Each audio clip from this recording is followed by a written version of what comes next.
Hey guys, today I'm feeling like doing something a little different, so it's going to be a rant video on the Roccat Kone Pro Air. Oh, and if you enjoyed the video, hit the like button, subscribe button, all that fun stuff. Yeah, you heard the man.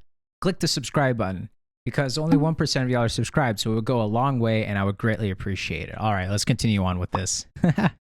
So, this is the Roccat Kone Pro Air. It's a really cool wireless ergonomic mouse from Roccat. It's their latest wireless mouse, and it comes so close yet so far. At the end of the day, after owning it for a month, I'm going to be returning it. And so let's talk about why. So let's get specs right out of the way. This is housing a PAW 3370 based sensor. It has Titan optical switches, and it's a 75-gram ergonomic mouse with USB-C charging. Those specs sound awesome on paper, but when it comes to the final product, I'm kind of disappointed, to be honest. Firstly, the thing that isn't disappointing about this mouse is the shape. The shape of this mouse is an aggressive ergonomic mouse, fitting your hand like a glove. It's really fascinating, the shape of this mouse, and I really love it. But I think that comfort is also what disappoints me at the same time, at least in competitive contexts. When it came to playing competitive Valorant, I felt that this mouse was not enabling me to hit my shots properly.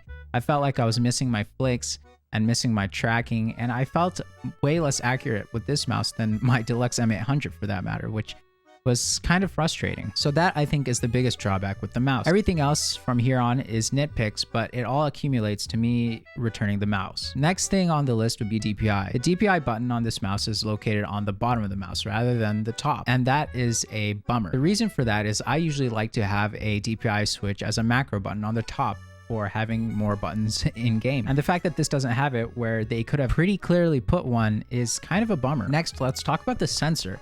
The sensor is great and all when you're using the stock feet, which are PTFE, and they're excellent, but I'm someone who uses ceramic feet on my mice. The issue that I have come across when it came to putting ceramic feet on this mouse is that the sensor was unable to track with a higher liftoff distance. The software says that you can change the LOD, but when it came to real life usage, I was seeing that the ceramic feet and this mouse were incompatible. The mouse would constantly be skipping, and it was just a very unsatisfactory experience, and probably another reason for why I was also missing a lot of shots in competitive shooters. But nevertheless, if I can't use ceramic feet, I'm not exactly a fan of the mouse in general. That's just how I roll. The retail price for this mouse is $100. I'm sure that it's cost this much because of R&D and whatnot, but man, that ain't good. The next issue I have with the mouse is the Titan optical switches on the mouse. For a $100 mouse, they feel mushy. When you click on them, you feel like you get a double feedback. You get a click when you're pressing down, and then like a clicky bump when you're releasing the button as well. So if you click both of the buttons at the same time, you're not going to feel 2 clicks. You're going to feel an illusion of like 4 clicks. It's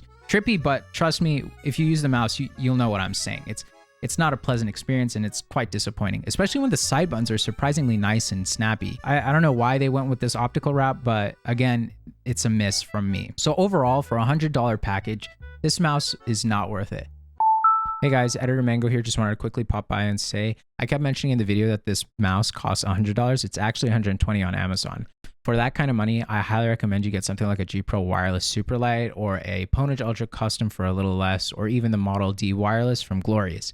These are all far better value for money options. This mouse is nice feeling, but everything else about the mouse, sensor, click feel, etc., is just not worth the $120 Roccat is asking. Anyways, let's continue on with the video.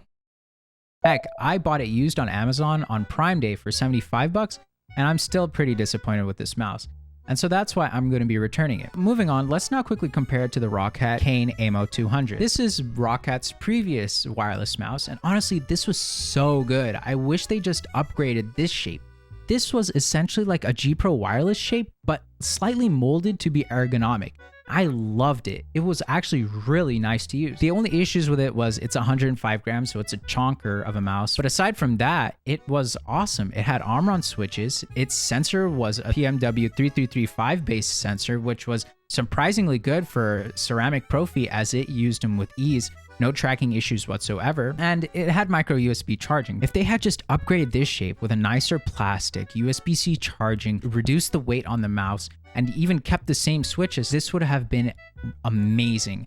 So many people would have flocked to this mouse. It would have been a game changer. I used this mouse actually moving from a G Pro Wireless because I was so fascinated by the shape, and I had an excellent time with this. But at the end of the day, Roccat went a different route with the Roccat Kone Pro Air. And though I really wanted to like it, I just cannot with the issues that I've mentioned before. the shape being too comfortable, the sensor's inability to cooperate with ceramic feet, the mouse buttons feeling like hot, mushy meh. It's a good mouse, but for $100, save your money. Anyways, this has been Mango Talks Tech. If you enjoyed this rant-styled video, hit the like button and the subscribe button down below. And I'll see you guys next time. Peace.